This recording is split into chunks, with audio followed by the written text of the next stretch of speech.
Minister for Sustainability and the Environment Grace Fu said on 25 March that people are willing to pay $18, $20 for pasta at restaurants, but are not as willing to spend $5 on wanton mee from a hawker. Fu made the remarks during an interview with CNA, where she discussed how Singapore could sustain its hawker trade, noting that younger generations are less inclined to enter the industry. One of the ways the minister suggested is to really treat our hawkers better, by recognizing the value of their food.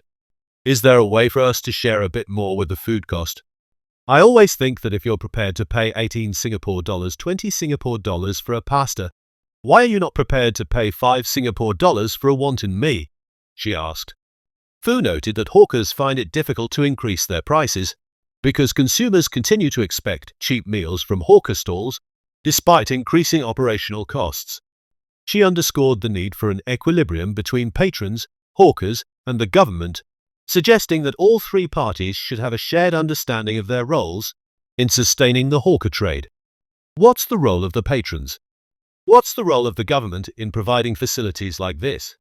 What's the role of hawkers in providing affordable, tasty, delicious food? I think this has to come to equilibrium that's acceptable to all three parties, she said. Fu also pointed out that while hawkers do adjust their food prices, such changes only happen once every 5 to 10 years. Netizens commenting on CNA's video criticized the minister's remarks, with many arguing that the focus should be on rental costs, rather than how much consumers are willing to pay.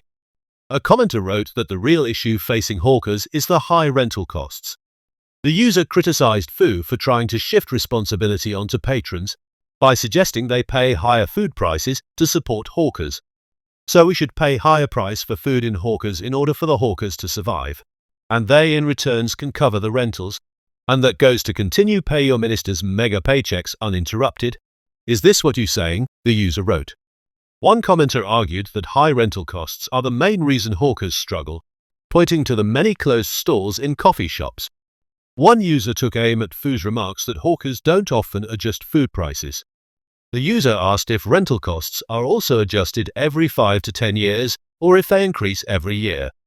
One commenter highlighted the differences between paying $20 for pasta and buying hawker food, noting that consumers are willing to pay such prices at restaurants not just because of the meal, but also the dining experience, such as skipping queues and getting table service.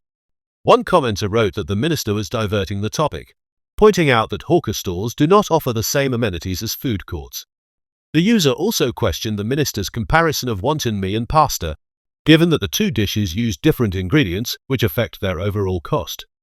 Another user asked why the minister compared pastas to wanton mee, saying they are so different in so many ways. One user commented that spending $18 on pasta is an occasional indulgence, rather than a daily expense, and should not be compared to hawker food. Comparing necessity to this is like saying as long as you got a Hermes bag, you can get many Coach bag as and when you need it, the user wrote. One user questioned the minister's logic, arguing that by the same reasoning, if someone can afford a $300 lobster, they should also be willing to pay $100 for a plate of pasta every day.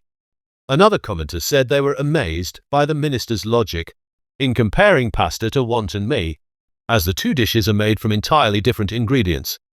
One commenter stated that hawker food is meant for low to middle-income families as an affordable daily necessity, not a luxury, like pasta. We can eat $18 pasta, but it's like a few weeks once. Seriously, I got fed up and agitated when she compared hawker food and pasta, the user wrote. One commenter criticized the minister's comparison between restaurant and hawker food, questioning how she could overlook the big difference in rental costs between the two. Some commenters pushed back against Fu's question about why some people are unwilling to pay 5 Singapore dollars for wanton mee, arguing that the issue is not a matter of choice but affordability. They asked if the minister had ever considered that some people may have tight budgets, and that not everyone could afford $5 wanton mee. One commenter criticized the minister for not understanding the struggles of lower-income individuals, pointing out that, unlike those who can afford 18 Singapore dollars pasta, they have to stretch their measly money to sustain as many meals as possible. If you cannot understand why the commoners cannot afford a 5 Singapore dollars wanton mee and are suffering, then this role is not for you, the user wrote. This not a game of cards. This is our lives. Some commenters said that Fu's suggestion for consumers to share the burden of rising food costs showed that the minister has really lost touch with reality on the ground.